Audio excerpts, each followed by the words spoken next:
आप मैथमेटिक्स पढ़ना चाहते हैं शुरुआत से? ग्रेट। मैं आपको मैथमेटिक्स शुरुआत से बताऊंगा। आज का वीडियो जनरली बेसिक लेवल पर है और वो भी नंबर से रिलेटेड। ये बहुत ही बेसिक, यानी मैं कहूँ कि यहीं से मैथमेटिक्स की उत्पत्ति हो जाती है। मतलब इससे पीछे जाने की ज़रूरत नहीं पड़ेगी कि मैथमेटिक्स यानी गणित कहाँ से शुरुआत करे और कहाँ से नहीं। ओके, इसके लिए आपको क्या करना है? इसके लिए बस आपको मेरे साथ अंत तक बने रहना है। तो शुरुआत करते हैं।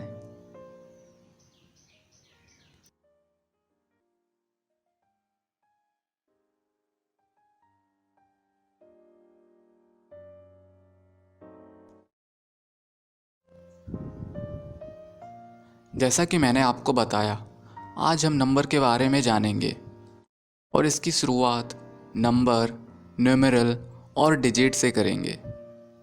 आगे की आने वाली वीडियो में natural number, whole number, integer, positive integer, negative integer, rational number, irrational number और इसके बाद रियल नंबर के बारे में जानेंगे। और साथ में न्यूमेरल सिस्टम के बारे में भी, जैसे Hindu numeral system, Arabic numeral system, Indo Arabic numeral system, Roman numeral system और भी बहुत कुछ। इसलिए आज का वीडियो पार्ट 1 है।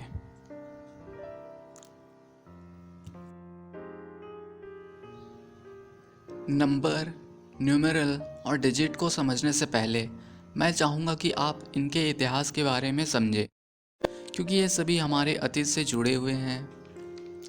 देखिए, प्राचीन काल में जो हमारे पूर्वज थे, वे किसी चीज़ को दर्शाने के लिए आकृति या चिन्ह का इस्तेमाल करते थे।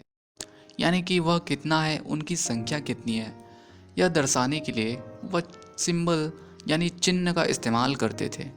ज़्यादा गहराई में ना जाते हुए मैं आपको कुछ साधारण तरीके से बताता हूँ। जैसे कि मैंने आपको बताया कि हमारे पूर्वज किसी चीज़ को दर्शाने के लिए कुछ चिन्ह या सिंबल का इस्तेमाल करते थे। वह चिन्ह या सिंबल कुछ इस तरीके का होता था। एग्जाम्पल, जैसे इसे दर्शाने के लिए इस चिन्ह का इस्तेमाल कर लेते थे, उसी तरह इसे दर्शाने के लिए इस चिन्ह का इस्तेमाल करते थे। इस तरीके से हमारे पूर्वजों ने किसी चीज़ को दर्शाना सीखा। जैसे जैसे समय बीतता गया, हमारे पूर्वजों में भी प्रगति होने लगी। इस कारण दर्शाने के लिए जिस चिन्ह का इस्तेमाल करते थे, उन चिन्हों में भी अंतर आने लगा। जैसे हमारे पूर्वज इसे दर्शाने के लिए इस चिन्ह का इस्तेमाल करते थे, लेकिन आज हम इसे दर्शाने के लिए इस चिन्ह का इस्तेमाल करते हैं। कहीं आपने ऐसा भी देखा होगा, और कुछ अन्य तरीकों का भी। आपने अभी कुछ चिन्ह या सिंबल देखा, मीन्स किसी वस्तु को दर्शाने के लिए चिन्ह या सिंबल इस्तेमाल किया कि वह कितना है, इसे ही नंबर कहते हैं। यानी किसी वस्तु को दर्शाने के लिए जिस चिन्ह या सिंबल का इस्तेमाल करते हैं कि वह कितना है, उनकी संख्या कितनी है, उसे ही नंबर कहते हैं।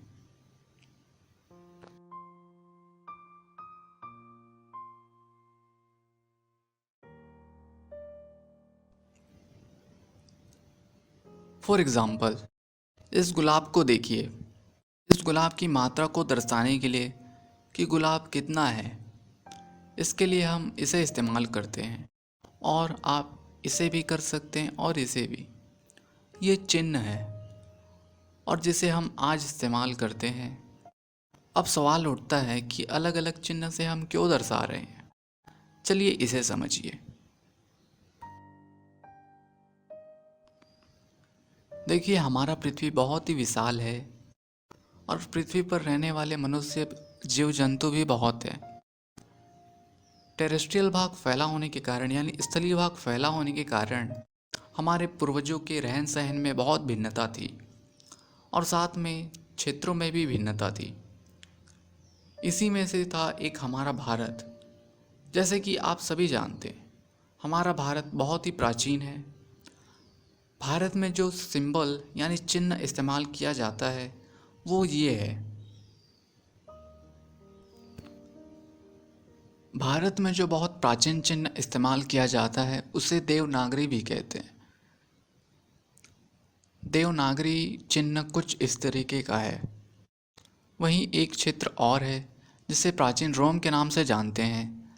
प्राचीन रोम में जो चिन्ह इस्तेमाल किया जाता है कुछ इस तरीके का है और अन्य क्षेत्रों में भी अलग अलग किया जाता है। अब आप जान चुके हैं कि हम अलग अलग चिन्ह से क्यों दर्शाते हैं।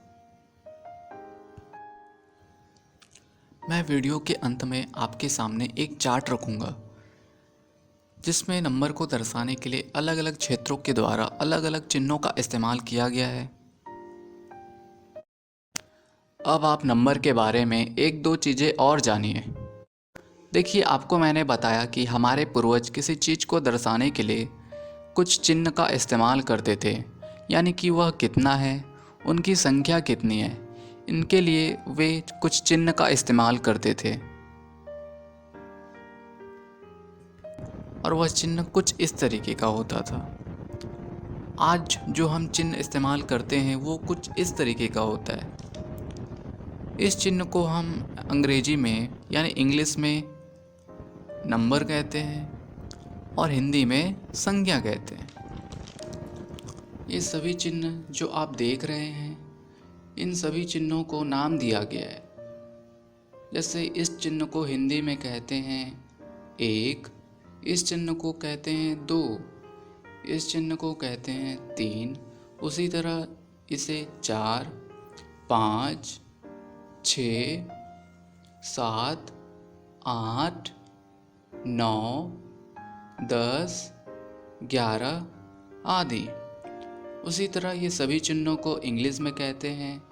इस चिन्ह को वन, इस चिन्ह को कहते हैं टू, इसे three, four, five, six, seven, eight, nine, 10, 11 etcetera.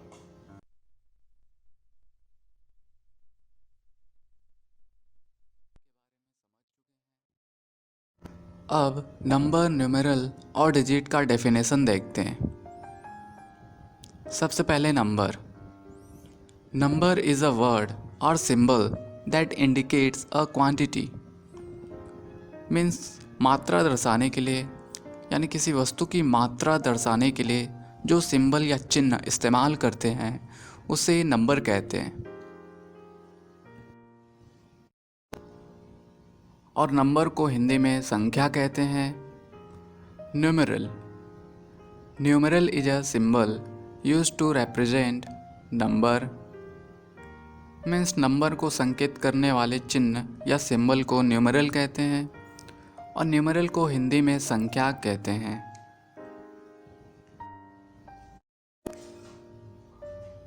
Digit. Digit is any of the number from 0 to 9। Means 0 से लेके 9 तक जो भी नंबर होते हैं उन्हें डिजिट कहते हैं। मीन्स 0, 1, 2, 3, 4, 5, 6, 7, 8, 9। ये क्या है? ये सभी डिजिट हैं। और डिजिट को हिंदी में अंक कहते हैं। अंक।